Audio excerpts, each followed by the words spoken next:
Well, we are just hours away from the third Democratic presidential debate. Yeah, 10 candidates, the only ones who met tighter requirements to hit the stage, squaring off tonight. Joining us to break down the field and what we can look for tonight, USD professor Timothy McCarty. Welcome. Hi, thanks for having me. So this debate, they've whittled down the number of candidates, but 10 is still a pretty big field. Yeah. And if you look at those candidates who are toward the back of the pack, is there anything they can do in one night to try to distinguish themselves and get closer to the front of the pack? Well, I hate to be somebody who throws cold water, but probably not. It's really hard to shift, especially when polls have been as historically steady as they've been in this race. It's really hard to do something in one night that will transfer. I mean, they would have to do something really extraordinary, the sort of which that usually doesn't happen. Campaigns are trying to make a splash, but at the same time, they're seasoned in being cautious and not, putting themselves too far out there and maybe stepping on their own tie, as it were. As a professor at USD, of course, is there a buzz among students? Are they engaged in this election, and is there somebody that they're excited about?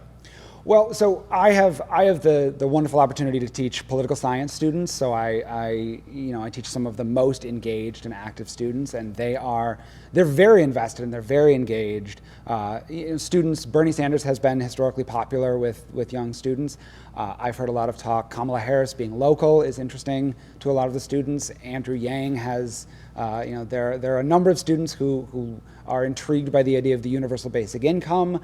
And some students have talked about Elizabeth Warren. I think honestly, the only candidate that I haven't heard students talk much about is probably Joe Biden, which goes with what we'd expect. And actually, again, you can kind of get your pulse on young people and what they're thinking about the races, but also just voting. Mm-hmm. What are you hearing in terms of how this is galvanizing them, because there's so much going on in politics and there's been a lot of back and forth? What are you hearing about what they plan to do and how things may be changing? Well, we saw record numbers of young people voting in the midterm elections, which was extraordinary, and I think that we have every reason to believe that that will continue. Young people are being energized by all kinds of issues. Specifically, gun violence is very important to young people. Climate change is incredibly important to young people. They're the ones who are going to be living in the world that is being brought to us by climate change.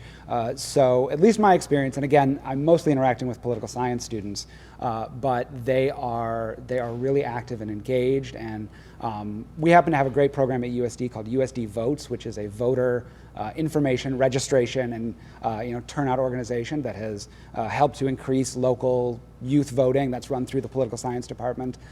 So I know that this is something that we're invested in as professors at USD. We want to get everybody voting, and I get the sense that the students are paying attention in a way that maybe they hadn't been in previous generations. Is Joe Biden at risk tonight?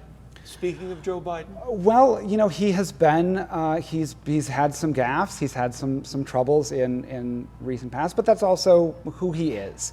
And so I think it seems like with every debate he's had his lead chipped away at a little bit, and especially if we see another example of somebody going after him like Kamala Harris did in the first debate, like he and Cory Booker mixed it up a little bit in the second one, and this is going to be the first debate where he's on a stage with Elizabeth Warren, so it's entirely possible that they'll have some conflict with each other. So I think, yeah, anytime you're the front runner and you are playing defense the way that he is, you're at risk.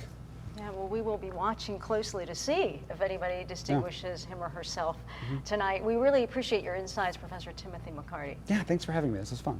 Yeah, it is fun, isn't it? When you're standing out, you can start to make predictions and all those things. All right, thank you very much.